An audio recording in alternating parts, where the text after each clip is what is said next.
আসসালামু আলাইকুম সুধী শ্রোতাবৃন্দ, আমি মোহাম্মদ মাখন দেওয়ান বলছি। আপনাদের জন্য নূতন উপহার হযরত বড় পীরের জীবনী এবং হযরত খাজা বাবার জীবনী। আমি মোহাম্মদ মাখন দেওয়ান গাইব হযরত বড় পীরের জীবনী, আমার প্রতিপক্ষ হযরত খাজা বাবার জীবনী গাইবেন পরশালী বয়াতি সাহেব।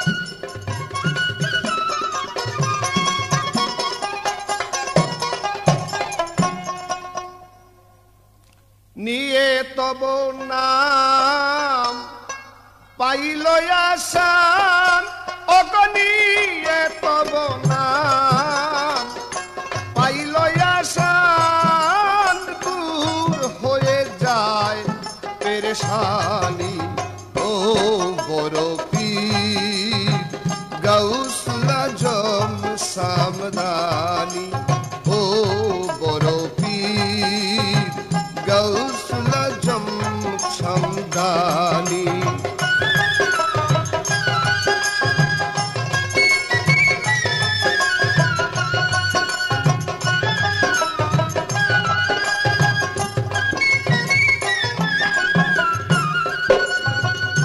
মাতৃ জঠরে যখন নিয়েছিলে তুমি স্থান, ভণ্ড ভিক্ষুকে মায়ের ইজ্জত মারিতে চান। মাতৃ জঠরেই যখন নিয়েছিলে তুমি স্থান, ভণ্ড ভিক্ষুকে মায়ের ইজ্জত লুটিতে চান। মিশে তুমি আনফাসে বাহিরে দেশে, মিশে তুমি আনফাসে বাহিরে দেশে, রক্ষা করো মায়ের ইজ্জত খানি। ও বড় পীর গাউসুল আজম সাবধানী।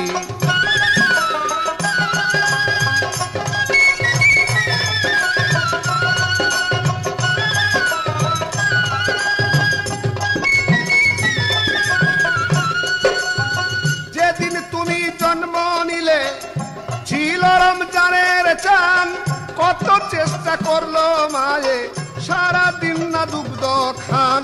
যেদিন তুমি জন্ম নিলে ছিল রমজানের চান, কত চেষ্টা করলো মায়ে সারাদিন না দুগ্ধ খান।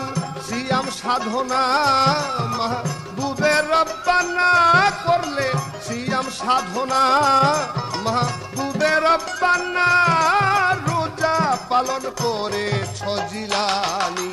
ও বড় পীর গাউসুল আজম সামদানি।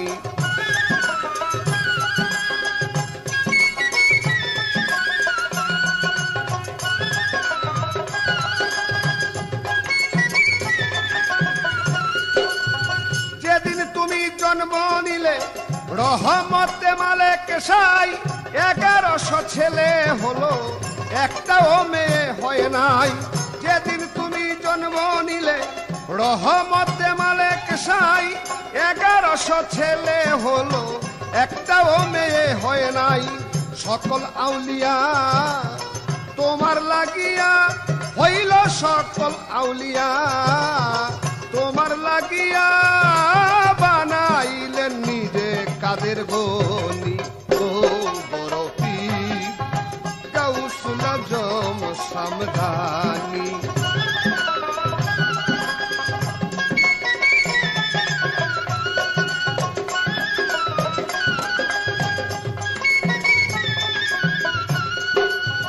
মাহবুবে খোদা তুমি হে মহিউদ্দিন, প্রচার করিলে নবীর ইসলামের সত্য দিন।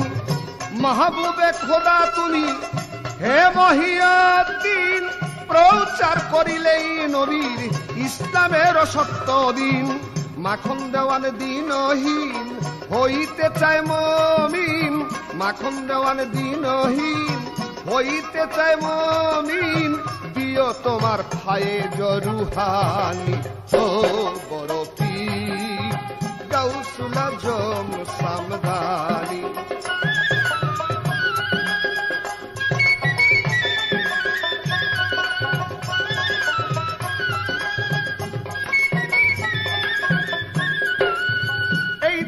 আমার শেষ হইল বড় পীরের গান।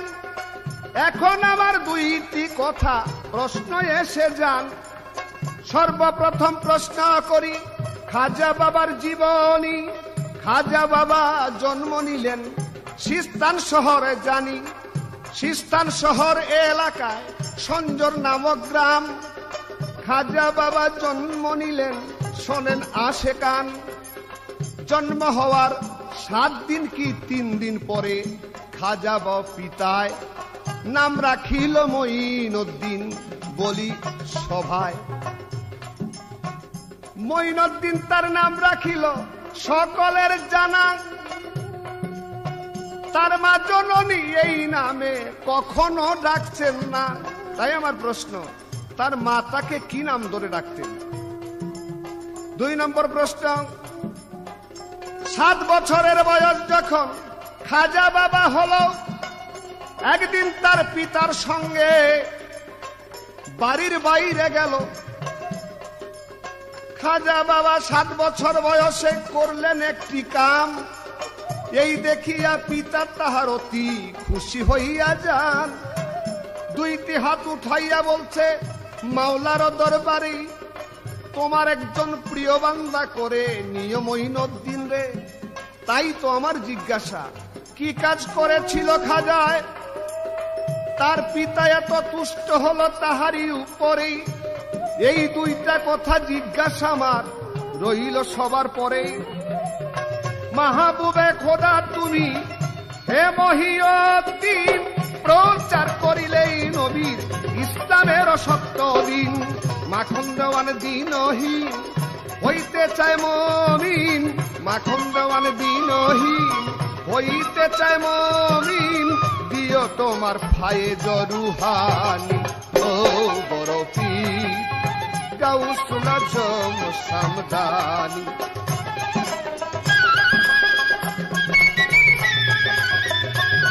ওরেই নিয়ে তব নাম পাইল আশা, অগনিয়েই তব নাম পাইল আশান। দূর হয়ে যায় পেরেশান ও বড় পীর গাউসুল আজম সামদানি।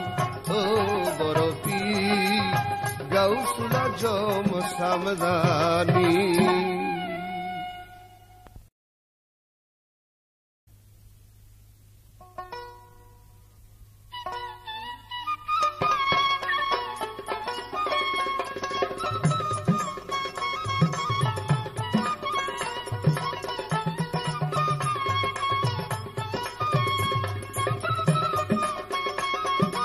শ্রদ্ধেয় শ্রোতা মন্ডলীগণ, আজ এই মহতী সভায় আমি মোহাম্মদ পরশালী দেওয়ান, আমার সাথে পালা গাইবেন মাখন দেওয়ান সাহেব। যে 2টা জীবনী নিয়ে আপনাদের সম্মুখে উপস্থিত হয়েছি, সেটা বড় পীর সাহেবের জীবনী এবং খাজা বাবার জীবনী।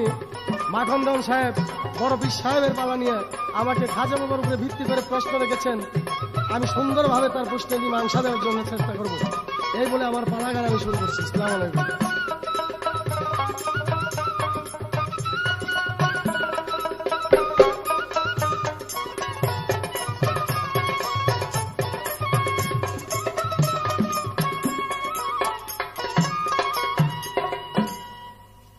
आए खाजा गरीबो नवाज मुल्क हिंद सिस्तिया।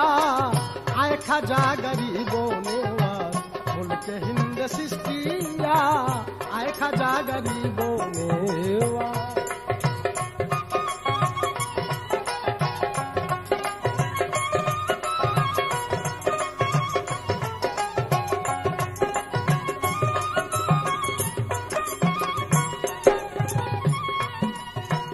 অলিকুলের শিরোমণি,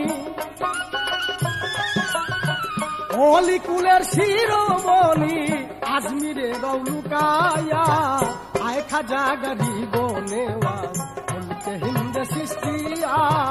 আয় খাজা গরিব নেওয়াজ মুলকে হিন্দ সিস্তিয়া। আয় খাজা গরিব নেওয়াজ।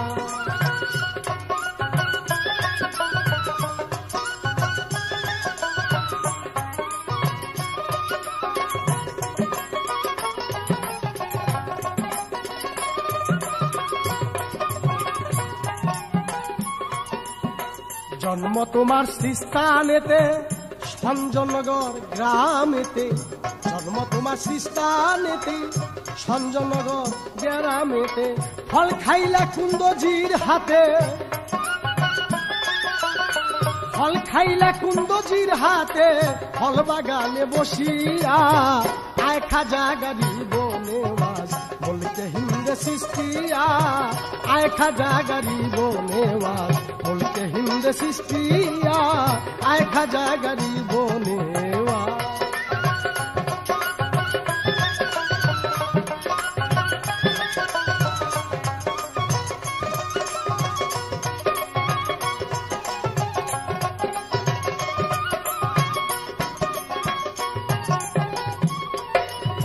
জন্ম তোমার শ্রীস্থানেতে সঞ্জনগর গ্রামেতে,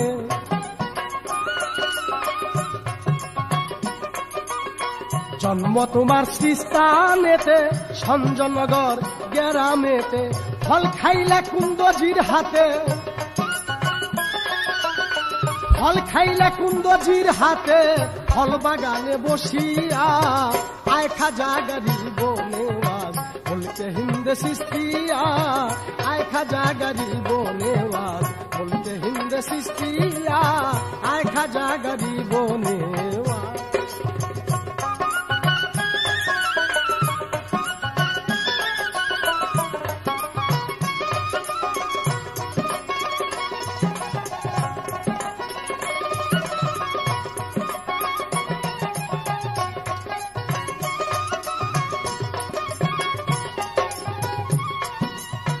ফল বাগানে ঢালতে পানি চলে যাইতো দিন রজনী,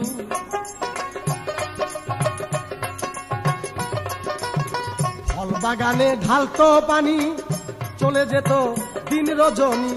আল্লাহর প্রেমে পেরেশানি,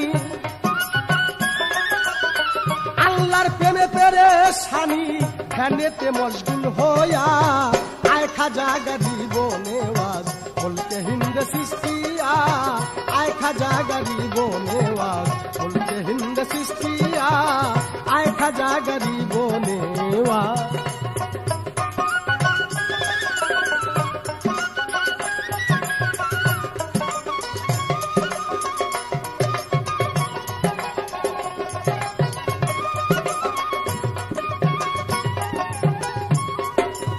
ফল বাগানে ঢালতো পানি চলে যাইতো দিন রজনী,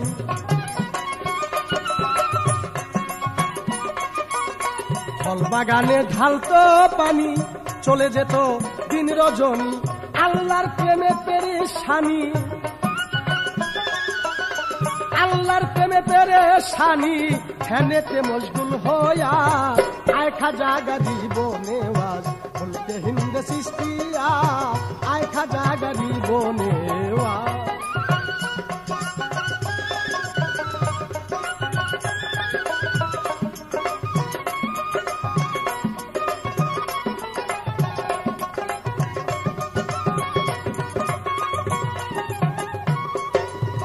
পরশের নাই ভক্তি বিশ্বাস, সাধন ভজন সবই বিলাস।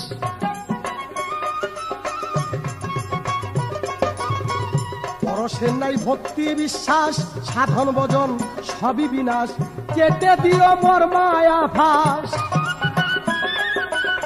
কেটে দিও মোর মায়া ফাঁস, তোমার রহমত দিয়া আয় খাজা গরিব নেওয়াজ বলতে হিন্দে সৃষ্টিয়া, আয় খাজা গরিব নেওয়াজ বলতে হিন্দে সৃষ্টিয়া, আয় খাজা গরিব নেওয়াজ।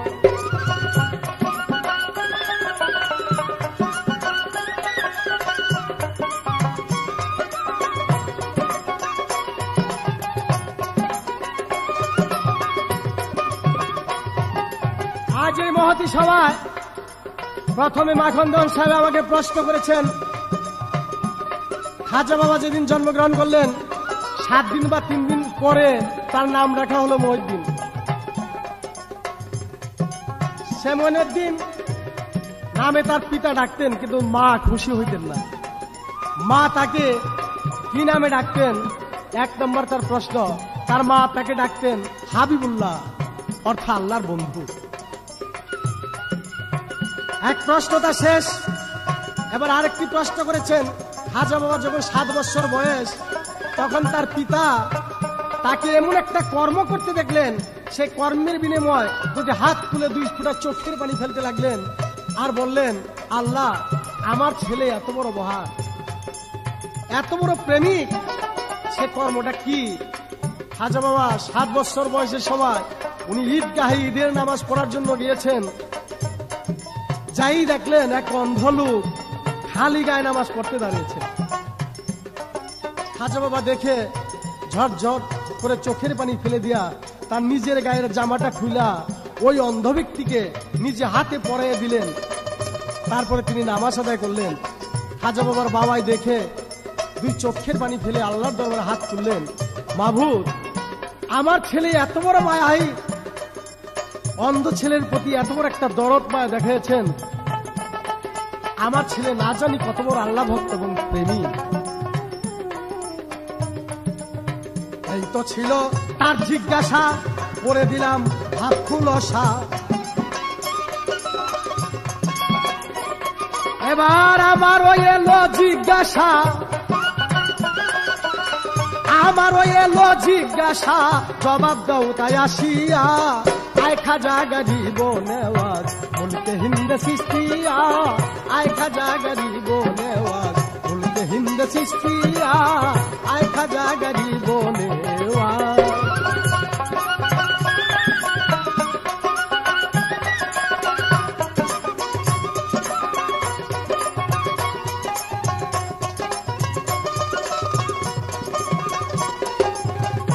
আমি মাখনগঞ্জ সাহেবকে প্রথম বড় পীর সাহেবের জীবনী হতে যদি প্রশ্ন রাখবো, আমি জানতে চাই বড় পীর যেদিন জন্মগ্রহণ করেছেন 471 হিজরিতে রমজান চাঁদের প্রথম তারিখ, 1100 শিশুর জন্ম হয়। 1100 শিশু সবই হয়েছে ছেলে, মাইয়া হইল না। আমি জানতে চাই মাইয়া হইল না কেন? এই 1100 শিশুর ভিতরে তো 2-4 জন মেয়ে লোক হইতে পারত। ব্যাপারটা কি যে সবই মাইয়া হয়েছে, তার মধ্যে ছেলে হয়নি?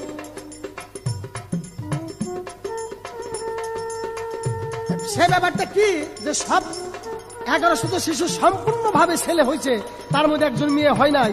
কেন মেয়ে হয় নাই? সব ছেলে, তার মধ্যে তো 2-4 জন মেয়েরও দরকার ছিল। এবং আমি জানতে চাই বড় পীর সাহেব যেদিন উচ্চ শিক্ষা করার জন্য বাগদাদে রওনা হলেন, তার মা তাকে আশীর্বাদ দোয়া করে বাগদাদে পাঠিয়ে দিলেন উচ্চ শিক্ষা লাভ করার জন্য। উনি কাফেলা নিয়ে রওনা হয়েছেন, আর লোকজন ওনার সাথে। রাস্তা মাঝে একদল ডাকাত এসে চতুর্দিক ঘিরে ফেললেন। সমস্ত লোকজনের ধন সম্পত্তি যা কিছু ছিল লুণ্ঠন করে নিয়ে গেলেন, কিন্তু বড় পীর সাহেব শিশু বাচ্চা, তারে কিছু কয় না। তারপরে তার জিজ্ঞাসা করলো, এ ছেলে তোমার কাছে কি আছে? বড় পীর সাহেবের একটা কথার বিনিময় বড় পীর সাহেবকে সহকারে সেই ডাকাতের সর্দারের কাছে নিয়ে গেলেন। সম্পূর্ণ ডাকাত এবং ডাকাতের সর্দার একটা কথার প্রতি তারা মুগ্ধ হয়ে গেলেন। কি জিনিস, কি বিষয় দেখে, কি কথা দিয়া একদল ডাকাতকে তিনি মুরিদ করলেন, আমি তা জানতে চাই। জীবনে তা স্পষ্টভাবে প্রমাণ করেছে। অলিকুলের শিরোমণি, অলিকুলের শিরোমণি, আজমিরে রৌলুকায়া, আয় খাজা গরিব নেওয়াজ মুলকে হিন্দ সিস্তিয়া, আয় খাজা গরিব নেওয়াজ মুলকে হিন্দ সিস্তিয়া, আয় খাজা গরিব নেওয়াজ।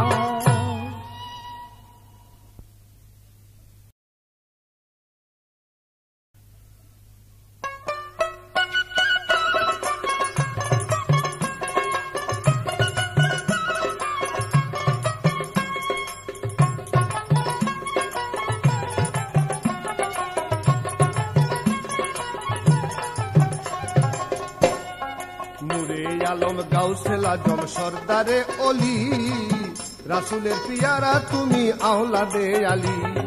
নূরে আলম গাউসেল আজম সর্দারে অলি, রাসুলের পিয়ারা তুমি আওলাদে আলী।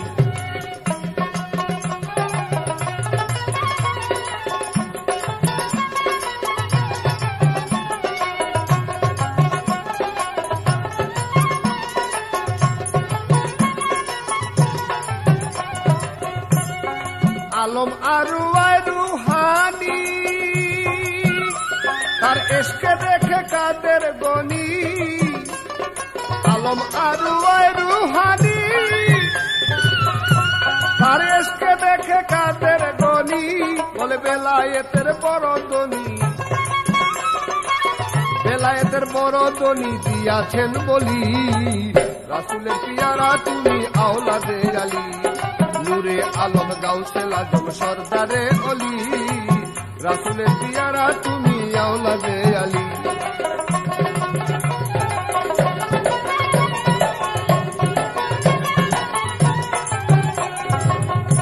ছিল আয়েশা বিবি ঘুমের ঘরে, আরে দুগ্ধ পান করায় তোমারে। আয়েশা বিবি ঘুমের ঘরে, দুগ্ধ পান করায় তোমারে। শুনে বলে পয়গাম্বরে, শুনে বলে পয়গাম্বরে বাদশায়ে অলি। রাসূলের পিয়ারা তুমি আওলাদে আলী, নূরে আলম গাউসেল আজম সরদারে অলি। রাসূলের পিয়ারা তুমি আওলাদে আলী।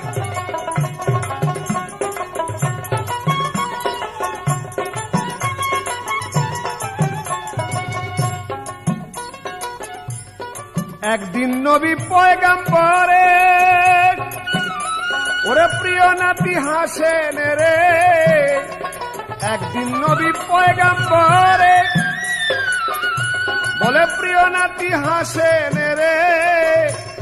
তোমার বংশে পরওয়ারে, তোমার বংশে পরওয়ারে দিবে শ্রেষ্ঠ অলি।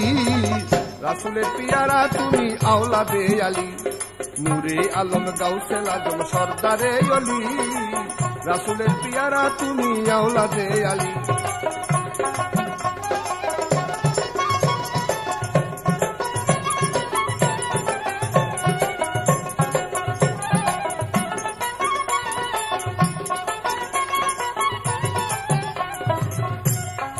আফজালুল আউলিয়া তুমি, মাহবুবে সুবহানী। আফজালুল আউলিয়া তুমি, মাহবুবে সুবহানী। মাখন দেওয়ান পেরেশানি, মাখন দেওয়ান পেরেশানি পাইতে চরণ ধুলি। রাসূলের পিয়ারা তুমি আওলাদে আলী, নূরে আলম গাউসেল আজম সরদারে অলি। রাসূলের পিয়ারা তুমি আওলাদে আলী।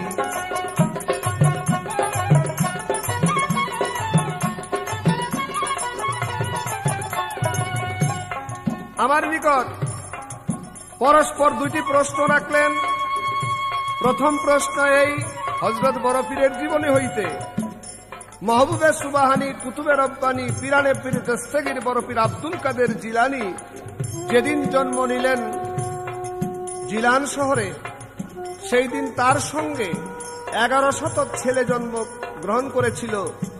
মেয়ে হলো না কেন? তার মধ্যে ব্যাপার কি? মূলে কথা ধরতে গেলে 1100 শিশু যে জন্ম নিয়েছিল ছেলে, সবগুলি তো মেয়ের গর্ভেই হয়েছিল। একটি তো মেয়ের গর্ভ ছাড়া নয়, তবে এর মধ্যে কিছু মতভেদ আছে। মেয়েদের মধ্যে কোনোদিন ধর্ম প্রচারক হতে পারে না, মেয়েদের মধ্যে কোনোদিন পীর হতে পারে না, মেয়েদের মধ্যে কোনোদিন ওলি হতে পারে না, মেয়েদের মধ্যে কোনোদিন আউলিয়া হতে পারে না। বিধায় বড় পীর শ্রেষ্ঠ আউলিয়া, শ্রেষ্ঠ ওলি, তার সঙ্গে যতগুলি দিয়েছিল সবগুলি তার মহব্বতে আল্লাহ মালিক ওলি করে দিয়েছিলেন। যদি কোনো মেয়ে সেদিন জন্মগ্রহণ করাইতেন তবে তাকে ওলি করতে হইত। যা জগৎ ভরা প্রথা, সেই প্রথা নষ্ট হয়ে যাইত। যার জন্য আমার আল্লাহ মালিক এমন বিধান করলেন, সেই রাত্রে 1100 ছেলেই জন্মগ্রহণ করাইলেন। সবগুলিকে আল্লাহ ওলির মধ্যে গণ্য করেছেন। আমায় আরেক কথা জিজ্ঞাসা করে, বলবো আমি ধীরে ধীরে। আরেক কথা জিজ্ঞাসা করে, বলবো আমি ধীরে ধীরে। ওরে ভাবের কথা রাজা সরে,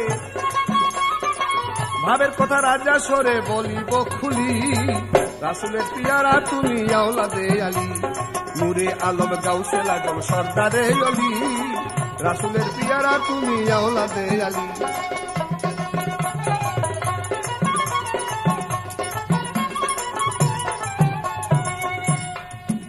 একদিন আমার বড় পীর আব্দুল কাদের জিলানী উচ্চ শিক্ষার জন্য জিলান সেরে বাগদাদ রওনা হলেন। মার কাছে যখন বাগদাদ যাওয়ার জন্য বিদায় চাইলেন, মা জননী 40টি সোনার মোহর তার জামার আস্তিনের ভিতর সেলাই করে তাকে পরায়ে দিয়ে শুধু কপালের মধ্যে একটা চুমা দিয়ে বলছিলেন, বাবা আব্দুল কাদের, তুমি উচ্চ শিক্ষার জন্য জিলান যাও, জিলান ছেড়ে বাগদাদ যাও, আর আমি দুঃখিনী মা জিলান রইলাম। তোমাকে আমি শুধু একটি উপদেশ দিয়ে দিচ্ছি বাবা, যেখানেই থেকো, যে অবস্থায় থাকো, কখনো মিথ্যা কথা বলো না। মায়ের সেই উপদেশকে শিরোধার্য করে সওদাগরের কাফেলার সঙ্গে বাগদাদ অভিমুখে বড় পীর আব্দুল কাদের জিলানী রওনা হলেন। যাইতে যাইতে হামাদল ছেড়ে দলদক নামক স্থানে বড় পীর আব্দুল কাদের জিলানীর কাফেলা উপস্থিত হয়েছে। 40 জন ডাকাত সেই কাফেলাকে ঘেরাও করেছে, যার সর্দারের নাম ছিল আহমদ। সদাগরের কাছে যাহা ছিল, যত সদাগর ছিল, সবার মালামাল লুণ্ঠন করে নিয়ে দিয়েছে সর্দারের কাছে। শেষে এসেছে আমার বড় পীর আব্দুল কাদের জিলানীর কাছে। বড় পীরের বয়স তখন 17। এক ডাকাত বলছে, এ বালক, তোমার কাছে কি আছে?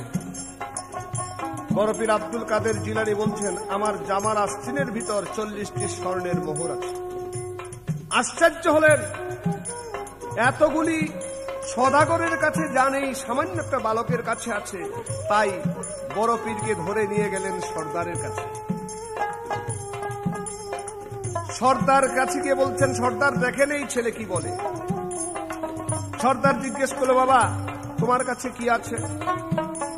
বড় পীর আব্দুল কাদের জিলানী বললেন, আমার জামার আস্তিনের ভিতর 40টি স্বর্ণের মোহর আছে। আদেশ করলেন, সর্দার খোলো তার জামা। জামা খুললেন, আস্তিন যখন কাটলেন, ঝরঝর করে 40টি স্বর্ণের মোহর সামনে পড়েছে। আশ্চর্য হলেন সর্দার। ডাক দিয়া বলছে, বালক, তুমি যদি সত্য কথা না বলতে, তুমি যদি বলতে আমার কাছে কিছু নেই, আমরা বালক হিসাবে তোমাকে তল্লাশি করতাম না। তুমি 40টি সোনার মোহর কেন নিয়ে যাচ্ছ? বলছে, জিলানের ভিতর বড় মাদ্রাসা নেই, তাই আমি বাগদাদ শহর যাচ্ছি বড় মাদ্রাসায় উচ্চ শিক্ষা করার জন্য, আর এই মোহরগুলি বিক্রয় করে আমি বইপত্র কাগজপত্র কিনব। তাই শুনে আহমদ সর্দার বললেন, তুমি যখন বলে দিয়েছ, আমরা তো সবগুলি নিলাম। বড় পীর বলছেন, নিয়ে যান, আমার কোনো আপত্তি নেই, আমি তবুও খুশি আছি। আসার সময় আমার মা বলে দিয়েছে, আব্দুল কাদের তুই সর্বদাই সত্য কথা বলবি, মিথ্যা বলবি না, তাই আমি মায়ের কথা সত্য রেখেছি। সর্দার বলল, আমার মা কত বলে আমি শুনি না। আর সামান্য একটি বালক মার কথায় নিঃস্ব হয়ে গেল। সঙ্গে সঙ্গে তার মনের যে কালিমা ছিল মুছে গেল। 40 জন ডাকাত সহ সবার মালামাল ফেরত দিয়ে, বড় পীরের মালামাল ফেরত দিয়ে তার হাত ধরে বায়াত হয়ে গেল। এই 2টি প্রশ্ন তার জিজ্ঞাসা ছিল।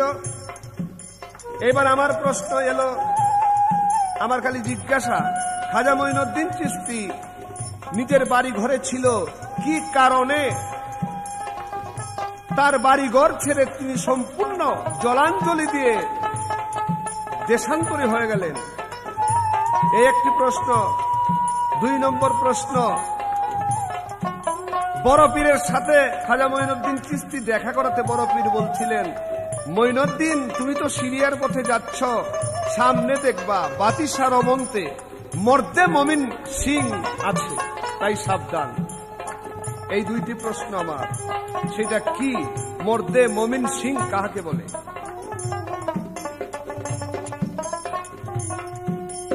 আয়সা বিবি ঘুমের ঘরে ওরে দুগ্ধ পান করায় তোমারে, শুনে বলে পয়গাম্বরে বাদশায়ে ওলি, শুনে বলে পয়গাম্বরে বাদশায়ে ওলি। রাসূলের পিয়ারা তুমি আওলাদে আলী, নূরে আলম গাউসুল আজম সরদারে ওলি। রাসূলের পিয়ারা তুমি আওলাদে আলী, নূরে আলম গাউসুল আজম সরদারে ওলি। রাসূলের পিয়ারা তুমি আওলাদে আলী, রাসূলের পিয়ারা তুমি আওলাদে আলী, রাসূলের পিয়ারা তুমি আওলাদে আলী।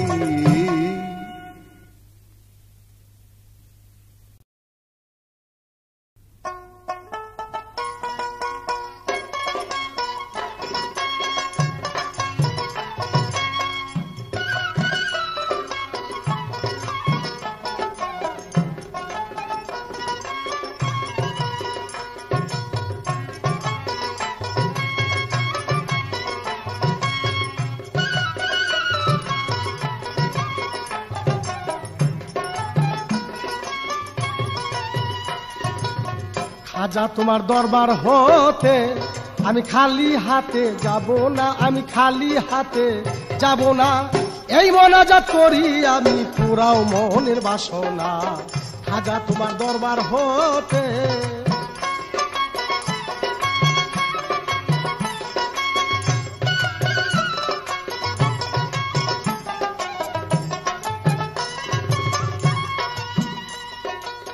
খাজা তুমি হিন্দের অলি, ওরে ফুটন্ত সেই ফুলের কলি। খাজা তুমি হিন্দের অলি, ওরে ফুটন্ত সেই ফুলের কলি। ফকির দরবেশ বাদশাহ অলি, ফকির দরবেশ বাদশাহ অলি ওই ফুলেরই দেওয়ানা। খাজা তোমার দরবার হতে আমি খালি হাতে যাব না, আমি খালি হাতে যাব না। এই মোনাজাত করি আমি পুরাও মনের বাসনা। খাজা তোমার দরবার হতে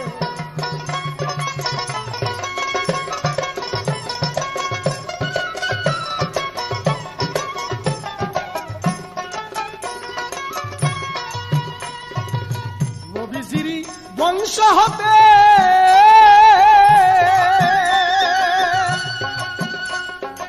আসলে তুমি এই ধরাতে, নবীজির বংশ হতে বাবা আসলে তুমি এই ধরাতে। ইসলামের ঝান্ডা হাতে, ওরে ইসলামের ঝান্ডা হাতে কি জানি তোর বাহাদা। খাজা বাবার দরবার হতে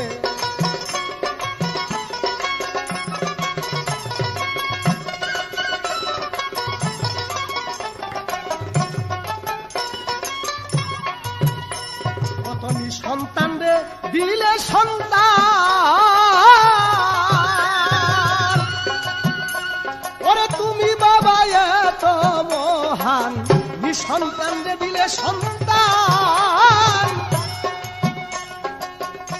আরে তুমি বাবা এত মহান।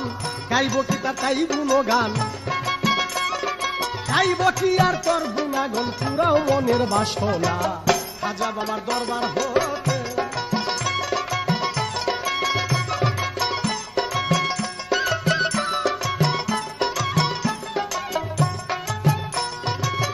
মাখন সাহেব আমাকে প্রশ্ন করেছেন, উনি উনার পিতৃদের ছেড়ে সবকিছু বিসর্জন দিয়ে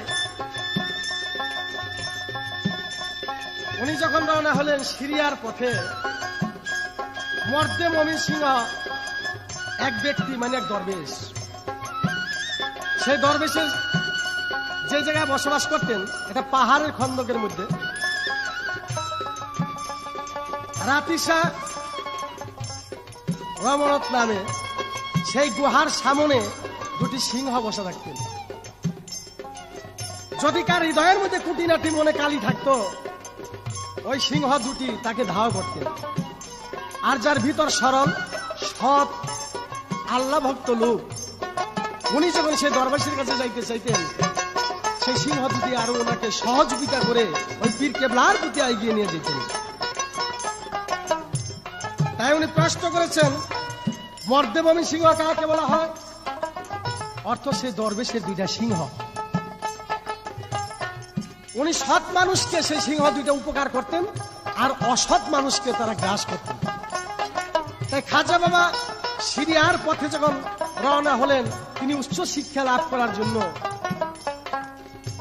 সেই সিংহ দুইটা ওনাকে সহযোগিতা করে ওই পীরের দরবারে নিয়ে গেলেন। পীর হইতে উনি কিছু মারফতের এলমে তাসওয়াত শিক্ষা লাভ করলেন। সেখান হতে উনি চলে যাবেন নিশাপুর অন্তর্গত ওসমান হারুনির নিকটবর্তী। সেখানে যে উনি পূর্ণ মারিফত লাভ করলেন। ওনার এই জন্য ওনার পিতৃদেশ ত্যাগ করার ইচ্ছা ছিল যে ওনার পিতৃদেশের মধ্যে শুধু মারফতের কোনো তালিম তাসওয়াত ছিল না। তাই উনি সে মারফত যে কি বস্তু, মারফত জানার জন্য, বোঝার জন্য, পাওয়ার জন্য ওনার পিতৃদেশ ত্যাগ করে সবকিছু বর্জন করে উনি সে মারফতের পাওয়ার জন্য উনি সে উসমান হারুনির প্রতি দীক্ষিত হইয়া মারিফত লাভ করে উনি আল্লাহকে মিশে গেলেন, আল্লাহকে লাভ করলেন। এই তার প্রশ্ন ছিল। এবার আমি বড় পীরের জীবনী হইতে তাকে দুটি প্রশ্ন রাখতে চাই, যে প্রশ্ন দুটি বড় পীরের জীবনীতে স্পষ্টভাবে লেখা আছেন। বড় পীর আব্দুল কাদের জিলানী মাহবুবে সুবহানি, উনি হযরত মুহাম্মদ মুস্তাফা সাল্লাল্লাহু আলাইহি ওয়াসাল্লামের আদর্শ বাণী নিয়ে যখন ইসলাম প্রচার করার জন্য জায়গায় জায়গায় উনি ওয়াজ নসিহতে মশগুল ছিলেন।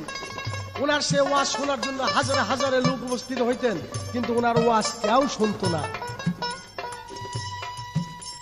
যখন শুনে না, উনি মন খারাপ করে কাঁদে, মাহবুব আমার কথা ওরা কেউ শোনে না। আল্লাহর দরবার হইতে সঙ্গে সঙ্গে একটা আয়াত আয়েশা ওনার সম্মুখে বললেন, ওনার কানে কানে কে যেন শিখাই দিয়ে গেলেন, এবং সেই আয়াতটা যখন পড়লেন, সমস্ত লোক সমস্ত দিন রাত 24 ঘন্টা বসে থাকে, ওনার ওয়াজের থেকে যাইতে চায় না। আমি জানতে চাই সে আয়াতটা কি, এমন কি রহমত সে আয়াতের মধ্যে মিশ্রিত আছে। হাজার হাজার লোক দিন রাত বসে থাকে, তারা যাইতে চায় না। আমি জানতে চাই সে আয়াতটা কি। এবং বড় বিশ্বাস যখন ওয়াজে মশগুল ছিলেন, ওয়াজ করতেছিলেন, সঙ্গে সঙ্গে উপর দিয়ে একটা পাখি যেতেছিলেন, তার এই ইশারা দিলেন, সঙ্গে সঙ্গে পাখিটা মৃত্যুবরণ করলেন। সে মৃত্যুবরণ পাখিটা বড় ভাই সে কি করলেন এবং তারে পাখিটা মারলেনি কেন, আমি জানতে চাই।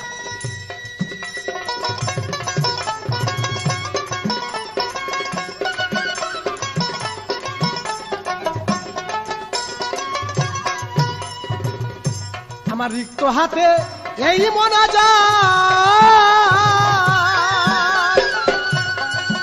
বাবা কবুল কর মোর ফরিয়াদ,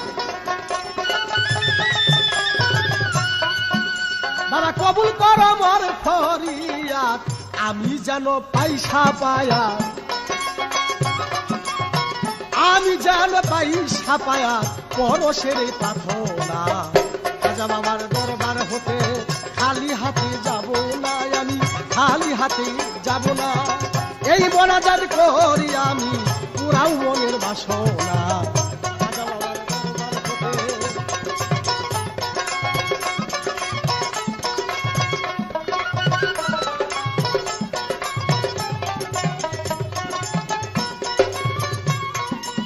যেভাবে মোর রয় জিজ্ঞাসা,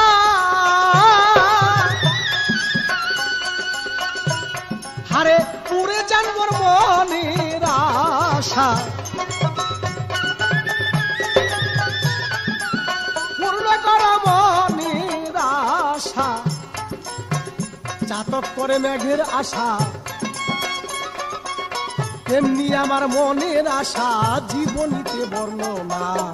খাজা বাবার দরবার হতে আমি খালি হাতে যাব না, আমি খালি হাতে যাব না। এই মোনাজাত করি বাবা পুরাও মনের বাসনা। খাজা বাবার দরবার হতে খালি হাতে যাব না, আমি খালি হাতে যাব না। এই মোনাজাত করি বাবা পুরাও মনের বাসনা। খাজা বাবার দরবার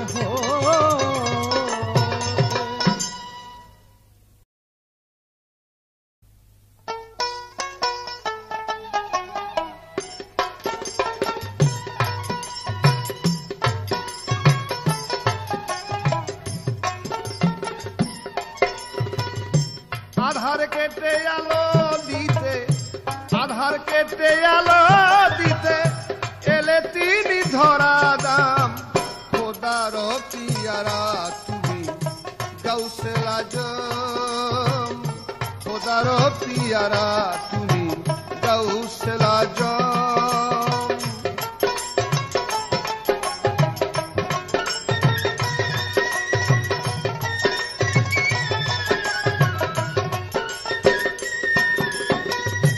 নবীর ইসলাম দুর্বল পথে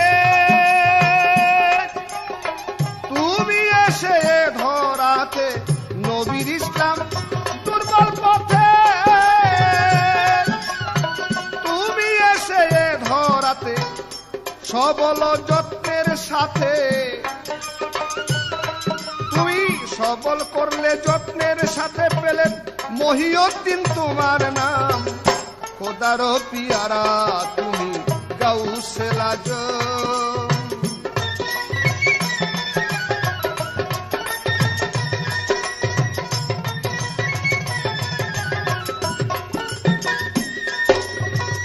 করিয়া ওয়াজে নসিহত পাইলেন নবীর সহবত করিয়া ওয়াজে নসিহত পাইলেন নবীর সহবত ধন্য তুমি হলে হযরত ধন্য তুমি হলে হযরত নবী জামা করলেন দান খোদার পিয়ারা তুমি গাউসে আজম।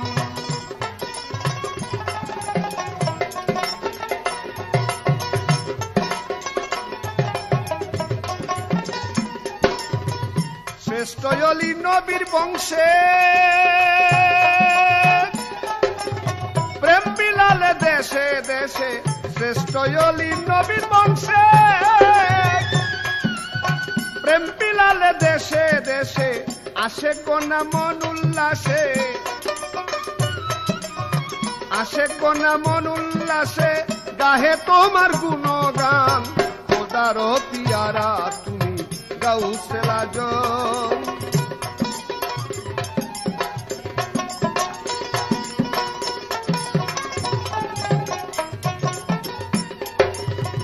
কাদিয়ার সত্যবাণী প্রচারিলে দিবস জামি কাদিয়ার সত্যবাণী প্রচারিলে দিবস জামি দেওয়ান মাখন কয় হে জিলানি মাখন বলে হে জিলানি এসো আমার রিদম কাম খোদার পিয়ারা তুমি গাউসে আজম খোদার পিয়ারা তুমি গাউসে আজম। আধার কেটে আলো দিতে আধার কেটে আলো দিতে এলেন তিনি ধরা দাম খোদার পিয়ারা তুমি গাউসে আজম।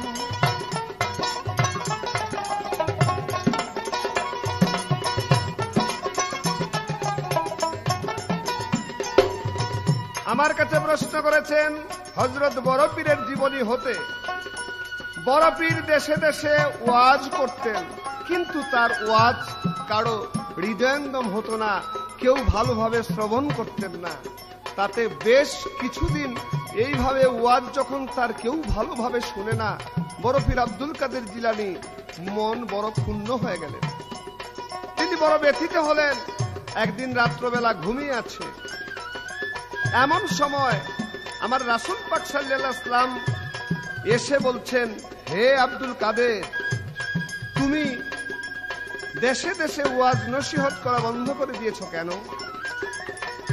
বড় পীর বলছে হে আমার রাসূল পাক আমার ওয়াজ কারো হৃদয়ে পৌঁছে না কেউ ভালোভাবে শ্রবণ করে না তখন রাসূল পাক সাল্লাল্লাহু আলাইহি ওয়াসাল্লাম বলছেন আব্দুল কাদের তুমি হা করো বড় পীর যখন হা করলেন আমার রাসূল পাক সাল্লাল্লাহু আলাইহি ওয়াসাল্লাম পবিত্র কোরআনের একটি আয়াত 7 বার পাঠ করলেন সেই আয়াতটি হলো উদু ইলা সাবলি রাব্বিকা বিল লিকমাতি ওয়াল মাউজাতিল হাসানাতি অর্থাৎ প্রজ্ঞা ও মননশীলতা এবং উত্তম উপদেশের মাধ্যমে মানুষকে আল্লাহর পথে আহ্বান করিতে থাকো। এই আয়াত রাসূল পাক সাল্লাল্লাহু আলাইহি ওয়াসাল্লাম যখন বড় পীরের মুখে ফুঁক দিয়েছেন এবং বলেছেন, যাও এখন থেকে তোমার ওয়াজ সবাই মনোযোগ করে শ্রবণ করবে, সেদিন হতে বড় পীর আব্দুল কাদের জিলানী যেখানে যে ওয়াজ করতেন সবাই প্রাণ দিয়ে মন দিয়ে এক মনোপ্রাণে সেই ওয়াজ শ্রবণ করতেন। তাই করিয়া ওয়াজ নসিহত পাইলে নবীর সহবত, করিয়া ওয়াজ নসিহত পাইলে নবীর সহবত, ধন্য তুমি হলে হযরত, ধন্য তুমি হলে হযরত, নবীর জামা করলেন দান, খোদার পিয়ারা তুমি গাউসে আজম।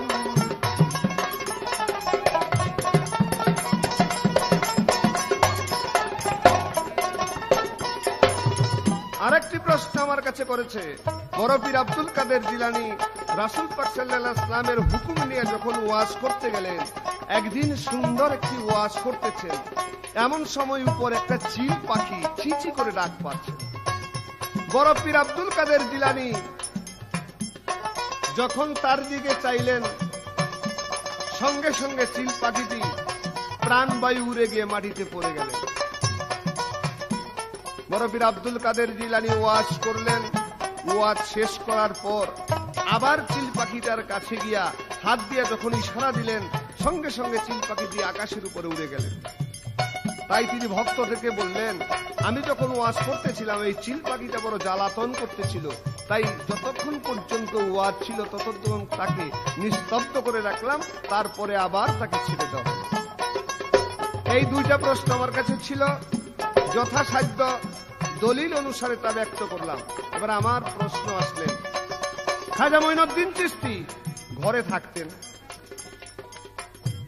ঘরের ভিতর দিয়া খিল দিয়া যখন থাকতেন, ঠিক দেখা গেত দরজা খুললেই কি জানি তার ঘরের সামনে বড় বড় পাথর দিয়ে রাখতেন।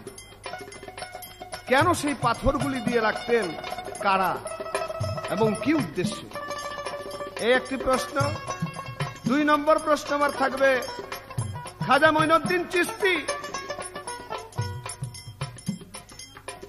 এমন একটা কাজ করেছিলেন যে দেখে যে তার খাজা নাম চিরতরে এক অঞ্চল হতে মুছে যাচ্ছেন, খাজা নাম মুছে যাচ্ছেন, সেই নাম রাখার জন্য খাজা মঈনুদ্দিন চিশতি গর্ভের বাচ্চাকে ডাক দিয়ে বলছেন, তুমি আমার সাক্ষী হও। গর্ভের বাচ্চা যখন সাক্ষ্যদান করেছিলেন, তখন খাজা মঈনুদ্দিন চিশতির নাম যে ডুবে যাচ্ছিলেন, সেই নাম আবার উজ্জ্বল হয়ে দুনিয়ার বুকে প্রসার হয়ে গেলেন। এই দুইটা প্রশ্ন আমার। কাদিয়ারি সত্যবাণী প্রচারিলে দিবস জানি, কাদিয়ারি সত্যবাণী প্রচারিলে দিবস জানি, মাখন বলে হে জিলানী, দেওয়ান মাখন বলে হে জিলানী, এসো আমার রিদম কাম, খোদার পিয়ারা তুমি গাউসে আজম, খোদার পিয়ারা তুমি গাউসে আজম। আধার কেটে আলো দিতে, আধার কেটে আলো দিতে এলেন তিনি ধরা ধাম, খোদার পিয়ারা তুমি গাউসে আজম, খোদার পিয়ারা তুমি গাউসে আজম, খোদার পিয়ারা তুমি গাউসে আজম।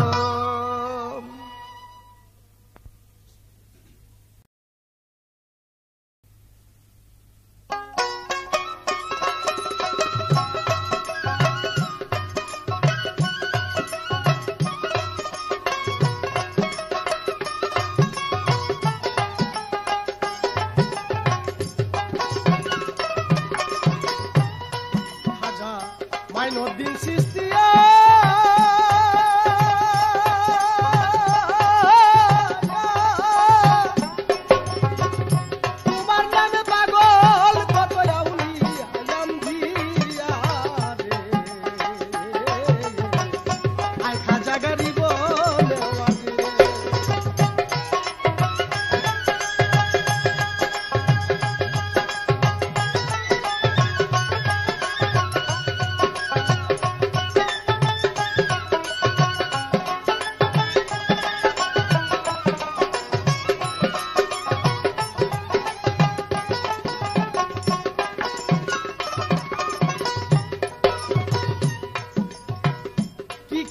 খেলাইছ রে বাবা আজমিরেতে যাইয়া,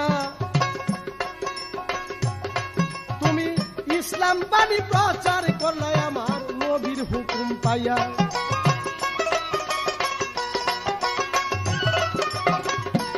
দিনে আনলা দিনে গো বাবা পরে মুসলমান, দিনে আনলা দিনে গো তুমি পরে মুসলমান, আজমিরেতে উড়াইলা সেই ইসলামের নিশান। আয় খাজা গরিব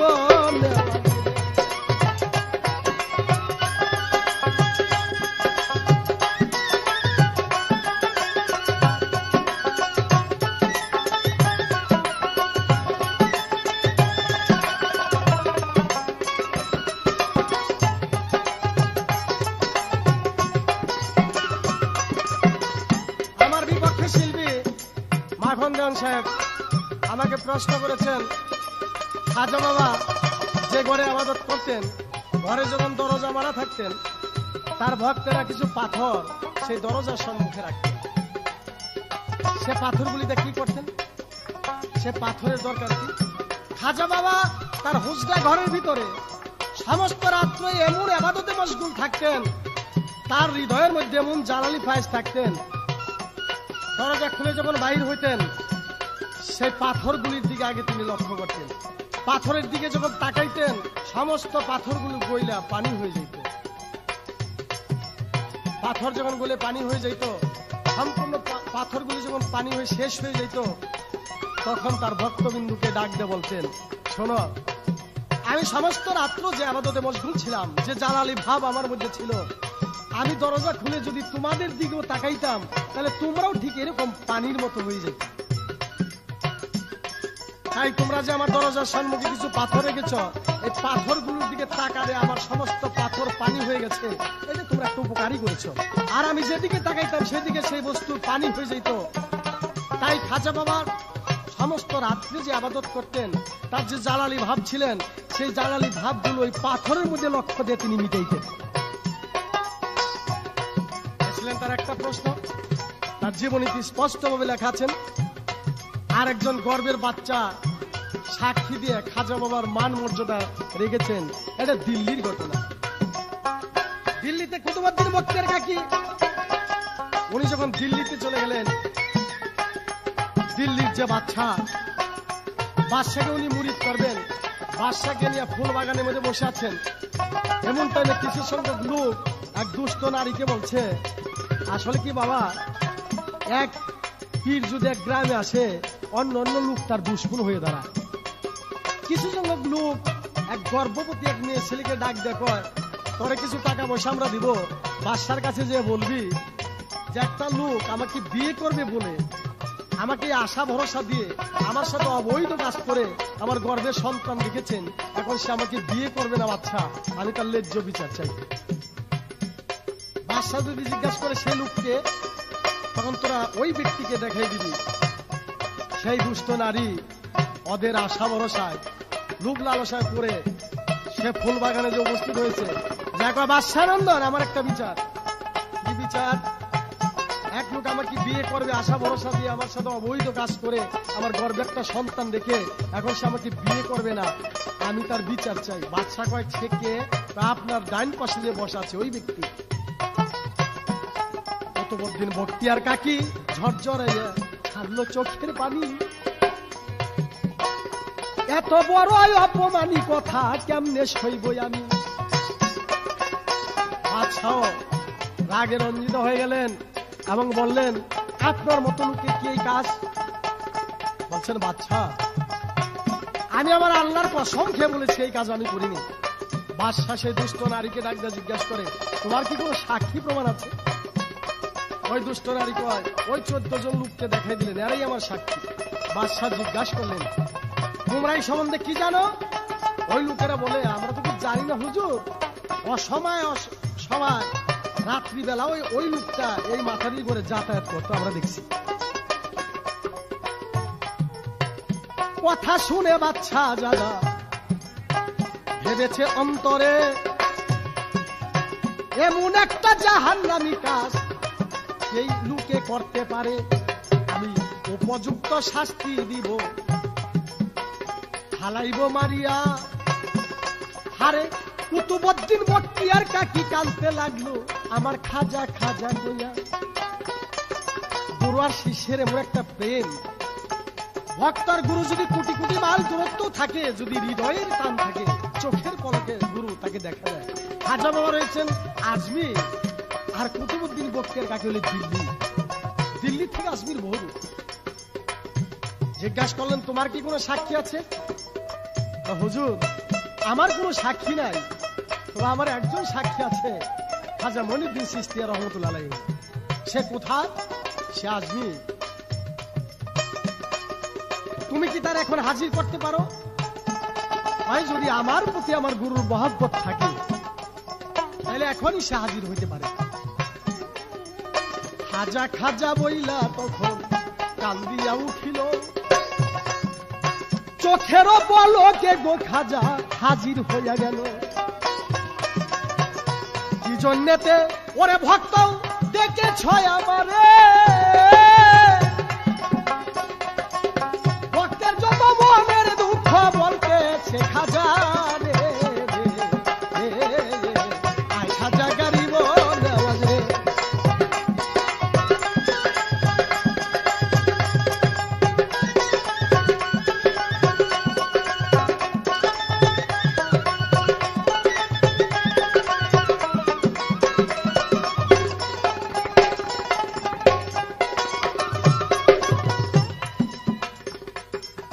ডাক দিয়া কয়, খাজা বাবা চরণে জানাই, এমন একটা কথা রটেছে লজ্জায় মরে যায়। ওই রমণী দেখে বলে, খাজা বাবার ধারে অবৈধ কাজ করেছে, গর্বে সন্তান দিচ্ছে মরে। আপনার ভক্ত এমন কাজ করিতে কি পারে? খাজা বাবা কথা গো শুনে লজ্জায় গেল মরে।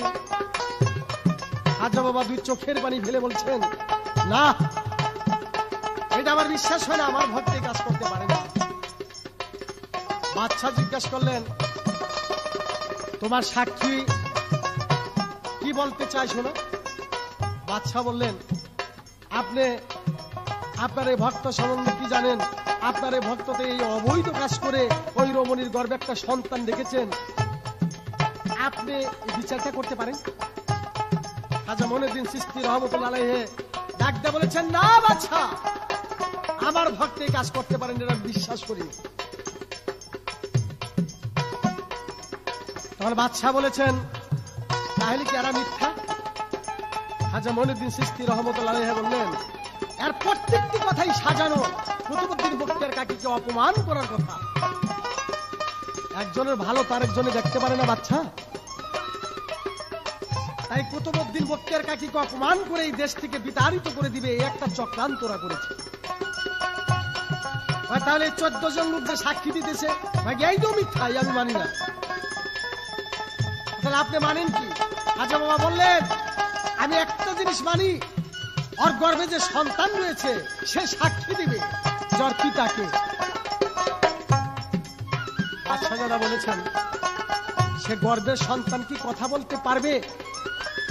খাজা মঈনুদ্দিন চিশতি রহমতুল্লাহ আলাইহি বলেছেন, আল্লাহর রহমতে আমি যদি বলি তাহলে গর্ভে থেকে সাক্ষী দিবে ওর পিতাকে।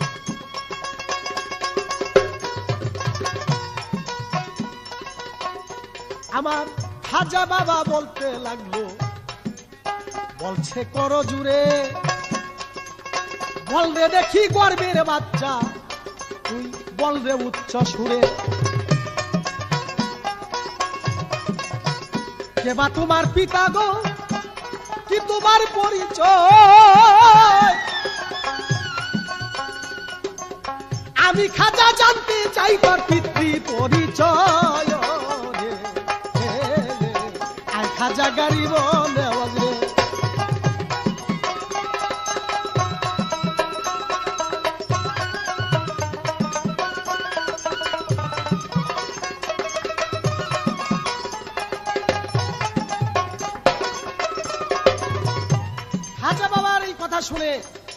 সে গর্ভ হইতে সন্তানটি করজুড়ে ডেকে বলেছেন, হে খাজা মঈনুদ্দিন রহমতুল্লাহ আলাইহি, আমি আজ সত্য সাক্ষী দিব, কুতুবউদ্দিন বখতিয়ার কাকি আমার পিতা নয়, তিনি আমার মার সাথে অবৈধ কাজ করে নাই।